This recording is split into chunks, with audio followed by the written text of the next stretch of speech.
Hi everyone, this is Sam with Wine News in probably 7.5 today. I just got home from a spectacular trip in Paso Robles and I'm looking forward to sharing more about that in the next few weeks. Before we get to global news, I have been bugging you to go vote in the Old Vine Hero Awards for the last 2 weeks. The votes are now in and awards are being presented on Monday. You can watch them live online from 5 to 6 p.m. BST, aka the time in London, and I'll include a link in the transcript of this newscast in case you're curious. Yesterday on the JancesRobinson.com YouTube channel, we continued our re-release of Vintner's Tales with an episode recorded in 1992. Jancis interviews Dr. Arabella Woodrow, MW, who at the time oversaw buying wine for one of the UK's largest food retailers, the Co-op. They discuss the quantity of wine that Woodrow buys, the immense popularity of Lambrusco and Liebfraumilch, and the need for immediate drinkability when buying for the Co-op. I find this interview particularly interesting because it gives quite a bit of insight into how much the market has changed between the early 1990s and today. On to the news. We will take a break from Trump's tariff war this week as there are no new developments pertinent to the wine world. I expect we'll know more on April 2nd. Instead, I'll update you on the European Commission's support for the EU wine industry, Thailand's move to end restrictions on alcohol sales, Catena exiting the Irish market, a decline in Germany's wine production and growth in their export volumes, and China's white wine boom. First up, the European Commission's support for the EU wine industry. Yesterday, March 27th, the European Commission announced proposals to revise policy framework to help aid the EU wine industry. The proposals include empowering member states to instigate plans for grubbing up vineyards and green harvesting unripe fruit to bring supply levels down, as well as to limit the number of planting authorizations in certain regions.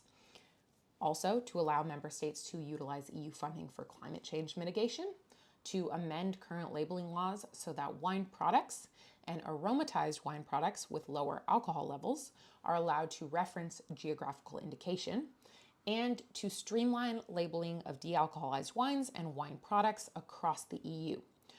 Julie Harding was interviewed on the BBC today about the challenges facing the wine industry and why this was necessary. I'll include a link to that interview, which starts at about the 19-minute mark.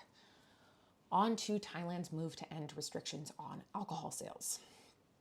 In Thailand, in 1972, a military government order restricted alcohol sales before 11 a.m. and from 2 to 5 p.m.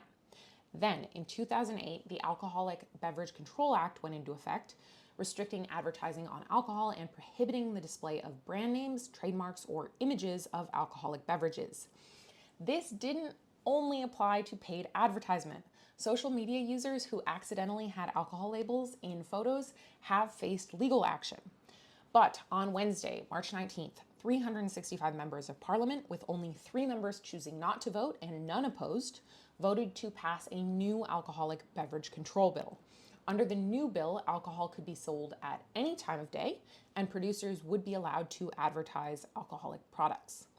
This bill is currently with the Senate. New laws will not go into effect until the Senate issues them. I think this is significant. At a time when most countries are tightening their restrictions on alcohol, Thailand is relaxing them. Last year, Thailand eliminated their steep 54% import tariffs and slashed excise taxes on alcohol. Thailand is the largest wine market in the Association of Southeast Asian Nations, the ASEAN, composed of Thailand, Brunei, Cambodia, Indonesia, Laos, Malaysia, Myanmar, the Philippines, Singapore, and Vietnam, and the wine market there has grown in recent years. On to Catena exiting the Irish market. Speaking of countries who have tightened regulations on alcohol, as of May 22nd, 2026, Ireland will require labels on all alcoholic beverages to state that alcohol causes liver disease and that there is a direct link between alcohol and fatal cancers. In response, Laura Catena, managing director of Bodega Catena Zapata, will stop shipping Catena's wines to Ireland in June of this year. Catena, who's an ex-emergency room doctor, cites a lack of scientific support for Ireland's claims, and she told managers, actually, alcohol in moderation does not cause liver disease, and there may be an association with breast cancer for even moderate consumption, but I think that to say that any amount of alcohol causes cancer is a false statement. In fact, a study conducted by the National Academies of Sciences, Engineering, and Medicine that was published on December 17th, 2024, showed lower all-cause mortality rates for those who consume alcohol in moderation versus those who do not drink. I can only assume that the current trend towards government-mandated labeling laws that treat alcohol like tobacco and that advise consumers not to drink at all is because governments don't trust consumers to moderate their intake and or they have some sort of moral opposition. And I understand Catena's position. Why would you continue to pay taxes and duties to a government set on destroying your business? Next, a decline in Germany's wine production and growth in export volumes.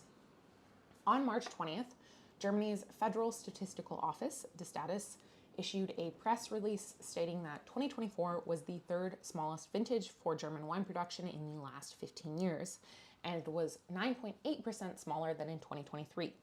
The share of Predikat wine, wines that achieve a certain minimum sugar level and are allowed to label with a designation of origin, was 16.1% of total production compared to 23.7% in 2023. The decline in production was particularly notable in Baden-Württemberg, Franken, and the Mosel, which are some of the areas that were most affected by 2024 spring frosts. Despite the smaller vintage, Germany did have some good news in 2024. On March 24th, the drinks business reported that German wine exports had increased by 3% in volume and held steady in terms of value. While that might not sound outstanding, given the current market, Germany is doing well.